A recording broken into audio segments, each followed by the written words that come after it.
বলিউড ইন্ডাস্ট্রির বর্তমান সময়ের অন্যতম ব্যস্ত অভিনেত্রীদের মধ্যে শ্রদ্ধা কাপুর আছেন উপরের সারিতে। এবার 2025 সালে এই নায়িকার মুক্তি পেতে যাচ্ছে আরো 2টি সিনেমা, যার মধ্যে একটিতে তাকে দেখা যাবে নাগিন চরিত্রে। হরর গল্পে নির্মিত এই সিনেমার নামও নাগিন, জানিয়ে ব্যস্ত সময় যাচ্ছে তার।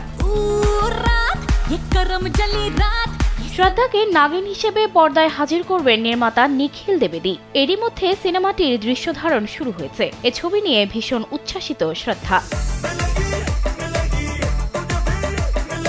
নিখিল জানান, ভারতীয় লোকগাথায় নাগিনকে নিয়ে নানা গল্প কথা রয়েছে। কখনো বড় পর্দায়, কখনো বা টেলিভিশনে নাগিনকে দেখেছেন দর্শক। এবার শ্রদ্ধার কাঁধে এই চরিত্রের ভার। এটি একেবারে নতুন গল্প। পুরনো কোনো ছবির সঙ্গে এর কোনো মিল থাকবে না। স্যান্ডেলিনা সো, রূপচর্চায় আভিজাত্য। এই সিনেমা শেষ করে শ্রদ্ধা তার নতুন আরও একটি সিনেমার কাজ শুরু করবেন। পঙ্কজ পরাশর পরিচালনায় কমেডি ড্রামা ধাঁচের গল্পে শ্রদ্ধাকে একটি চোরের ভূমিকায় দেখা যাবে। এটিও এই বছরে মুক্তির কথা রয়েছে। এদিকে ওয়ার 2 সিনেমার আইটেম গানে নাচার কথা রয়েছে শ্রদ্ধার।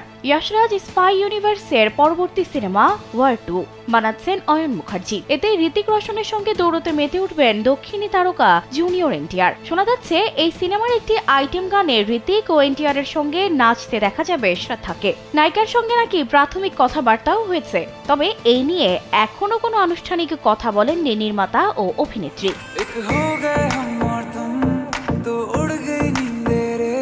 সর্বশেষ অমর কৌশিকের স্ত্রী 2 সিনেমায় দেখা গেছে শ্রদ্ধা কাপুরকে। মাত্র 60 কোটি রুপি বাজেটের সিনেমাটি আয় করেছে 900 কোটি রুপির বেশি। ভারতের বক্স অফিসে ভেঙে দিয়েছে পাঠান জওয়ানের আয়ের রেকর্ডও। স্ত্রী 2 এর সাফল্যের রেশ ধরেই শ্রদ্ধা জানিয়েছেন সিনেমাটির 3য় কিস্তি আসবে। বিনোদন ডেস্ক, কালবেলা।